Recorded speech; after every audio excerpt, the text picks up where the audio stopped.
You are a brave crowd to come out in the rain. I brought my hat just in case. I don't have much hair to help me.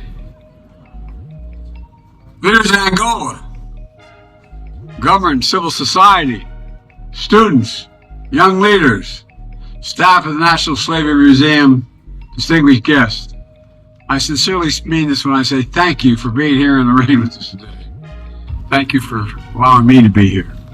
It's an honor, a genuine honor to be with you today in Angola. I just got off the phone with the Vice President, telling her I'm sorry she's not with me to be here today.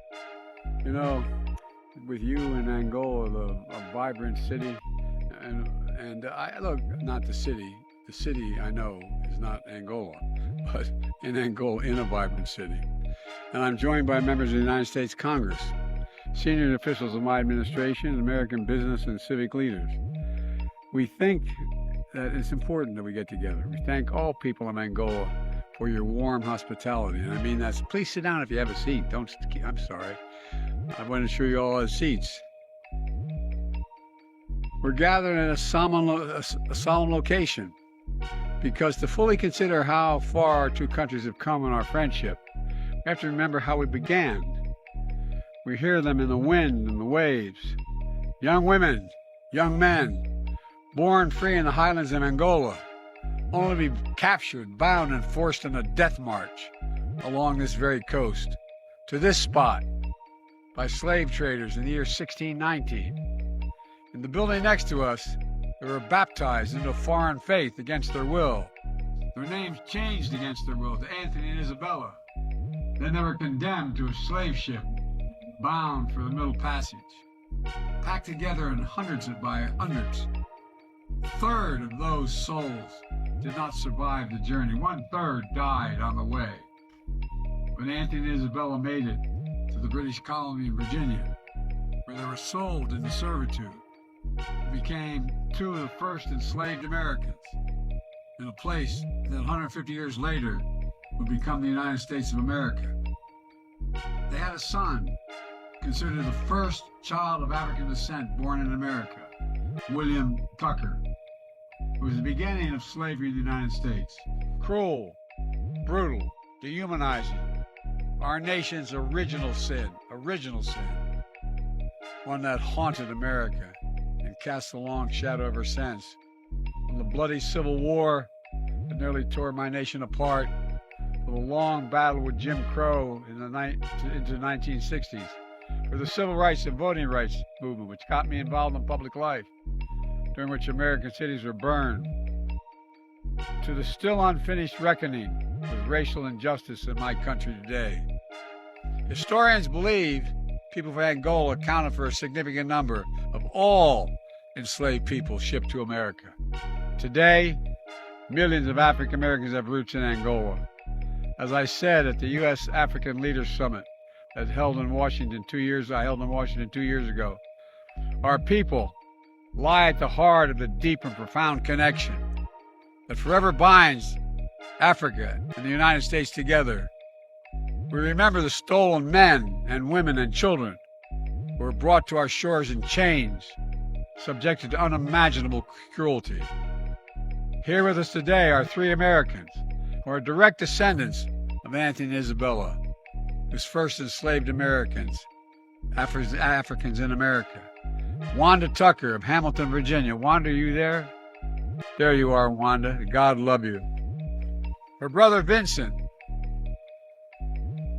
and Carolita as well. Thank you for being here. We're going to write history, not erase history. The Tuckers learned their family history around the dinner table. That history led Wanda here in Angola a few years ago. She did not speak the language, but that didn't matter. When she arrived, Wanda said she felt something profound, like she'd come home. That was her comment to me. She called it the connection without words. Ladies and gentlemen, I'm here today to honor that connection between our people and to pay tribute to the generations of Angolans and American families like the Tuckers who have served in government I've served in government for over 50 years. I know I only look like I'm 40 years old, but I've been around hanging in the government for, I hate to admit it, for 50 years. But in that 50 years, I've learned a lot. Perhaps most importantly, I've learned that while history can be hidden, it cannot and should not be erased. It should be faced. It's our duty to face our history, the good, the bad, and the ugly, the whole truth. That's what great nations do. That's why I chose to speak here at the National Slavery Museum today, just as I toured. And that's why your president visited the National Museum of African American Culture in Washington, D.C., the second most visited museum in the States. And he did it a few years ago. He saw what I see, a stark contradiction between my country's founding principles of liberty, justice, and equality, and the way we long treated people from Angola and from throughout Africa. I've often said America is the only nation in the world founded on an idea. Most countries are founded based on race, ethnicity, religion, geography, some other attribute. But the United States founded on an idea, one embedded in our Declaration of Independence. That is that all men and women are created equal and deserve to be treated equally throughout their lives. It's abundantly clear today we have not lived up to that idea, but we've never fully walked away from it either. And that's due in no small part to the determination and dreams of African Americans, including Angolan Americans, the proud descendants of the diaspora who helped build my nation as they rebuilt their own families and their own sense of self. They were the forebears as well, resilient, faithful, even hopeful. Hopeful that joy would cometh in the morning, as it says in the Bible.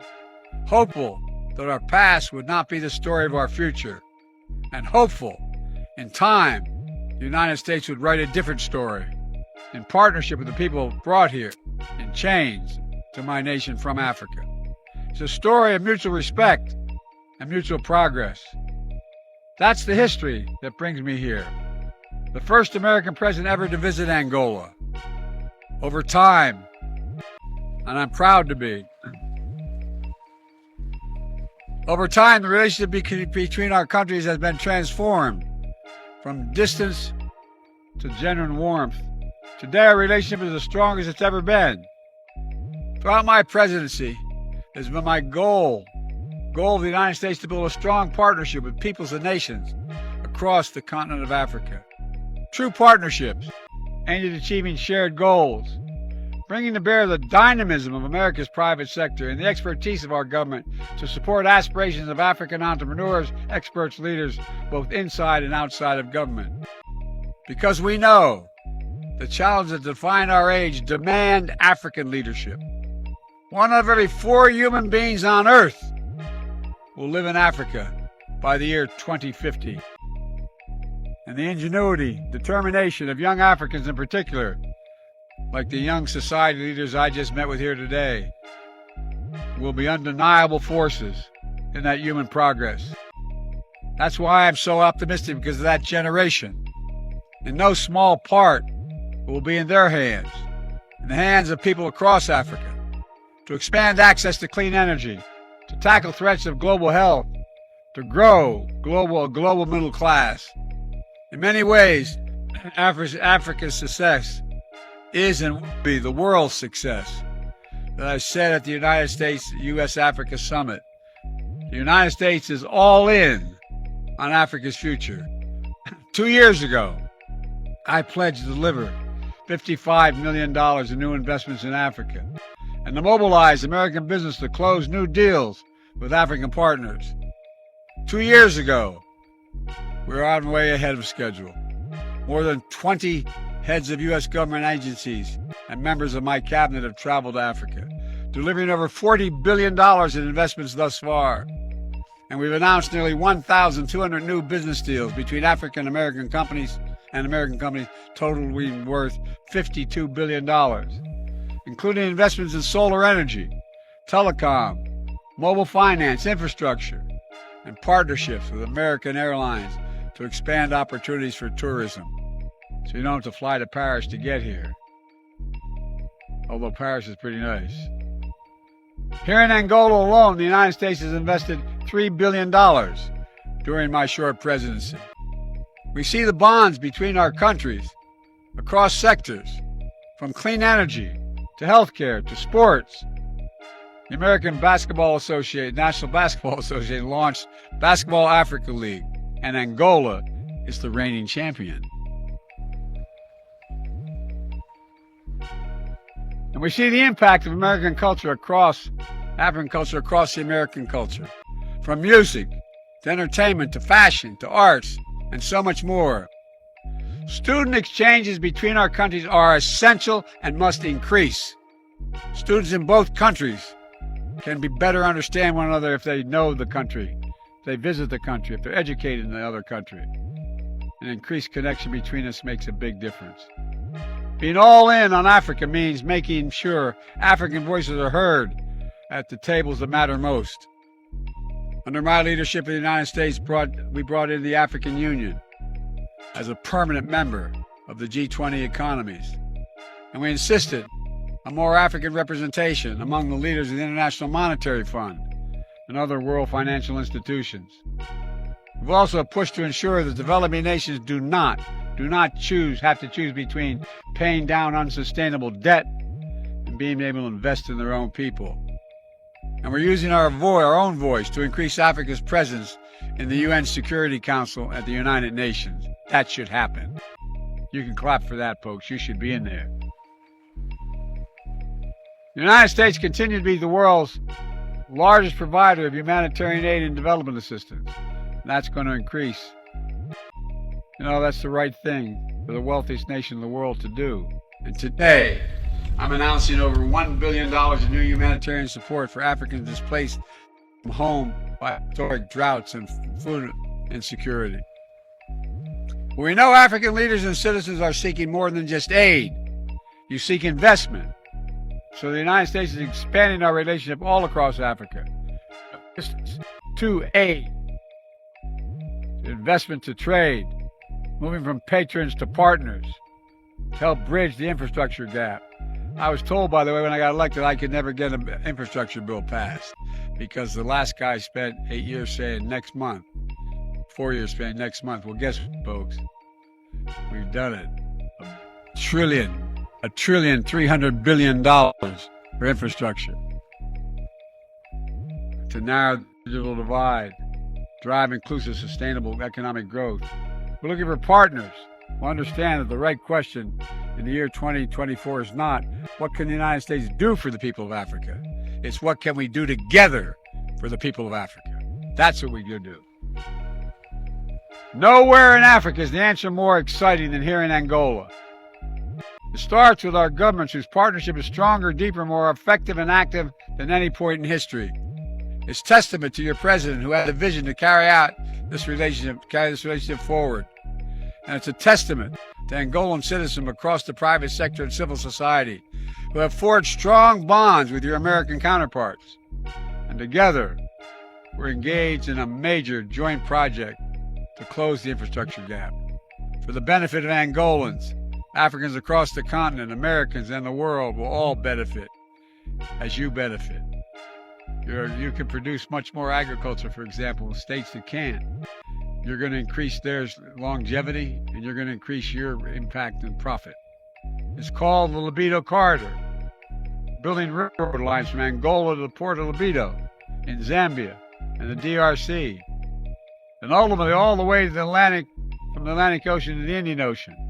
We'll be the first transcontinental railroad in Africa and the biggest American rail investment outside of America. And I must tell you up front, with the American press here, I'm probably the most pro-rail guy in America. I've ridden over 1,300,000 miles on a daily basis to my work, 220 miles a day for the last 50 years. Well, I didn't do it as president. I stayed in the White House a lot. But all kidding aside, folks, we can do this. We can do this. It's in our power. We'll not only generate significant employment, we'll also allow individual countries to maximize their own domestic resources for the benefit of their people and sell critical minerals that power the world's energy transformation and our fight against climate change. And to transport them at a fraction of the time and lower cost, a shipment that used to take over 45 days will now take 45 hours. That's a game changer. That increases profit, that increases opportunity. The libido corridor represents the right way to invest, in full partnership with the country and its people. As part of this project, we'll install enough clean energy power to power hundreds of thousands of homes, expand high-speed internet across for millions of Angolans, which is as consequential today as electricity was 2 generations ago. And we're investing in agriculture and food security, fulfilling the needs of countries without agricultural capacity, and expanding opportunities for countries growing the crops, connecting farmers along the libido corridor to new markets, expanding opportunity and prosperity. You doing that, having the means to do it. The United States understands how we invest in Africa is as important as how much we invest. In too many places, 10 years after the so-called investment was made, workers are still coming home on a dirt road and without electricity, a village without a school, a city without a hospital, a country under crushing debt. We seek a better way, transparent, high standard, open access investments that protect workers and the rule of law and the environment. It can be done and will be done.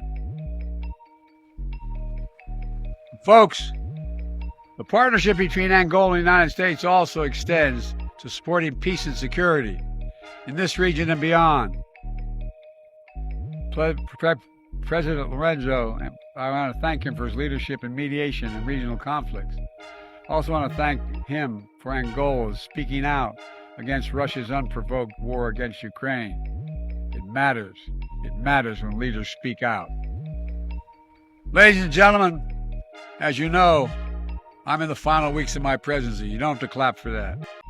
You can if you want. But I wanted to come to Angola. Although I've been chairman of the African American Subcommittee for a long time, I'd never made it to Angola. Because although I don't know exactly what the future will hold, I know the future runs through Angola, through Africa. I mean it sincerely. I'm not kidding. I know that any nation that wants to thrive in the next century must work as partners with workers, entrepreneurs, and businesses here in Africa. I know that the connection between our communities, our universities, our sports, our civil societies, our families, our people will only grow deeper. We have to stay focused. The story of Angola and the United States holds a lesson for the world. 2 nations with a shared history and evil of human bondage. 2 nations on opposite sides of the Cold War, defining struggle in the late part of the 20th century. And now 2 nations standing shoulder to shoulder, working together every day for the mutual benefit of our people. It's a reminder that no nation need be permanently the adversary of another. Testament to the human capacity for reconciliation and proof that from the horrors of slavery and war, there is a way forward. So I stand here today, I mean this sincerely, deeply optimistic. By the way, 20 years ago when I was a senator, I had a cranial aneurysm. They got me to the hospital in time. I remember asking the doctor what am I. He said, "Oh, your chances are good. They're about 30%." And that night after it was all over, he was deciding whether or not it was congenital or environmental. And I said, "I don't give a damn. I'm here." He said, "You know what your problem is, Senator? You're a congenital optimist." I am. About the possibilities and progress that lie just beyond the horizon. Together we can and will chart a future worthy of great nations, worthy of the highest aspirations of our people. We just have to remember who we are. We're Angolans, we're Americans. As I often say to the American people, there's nothing beyond our capacity if we work together. And today, I say to the people of Angola and all the people of Africa, there is nothing beyond our capacity if we do it together. Thank you, and God bless you, and keep you all safe. Thank you, thank you, thank you. And thank you for waiting. I got my hat. Thanks, everybody. I really mean it. You're very patient.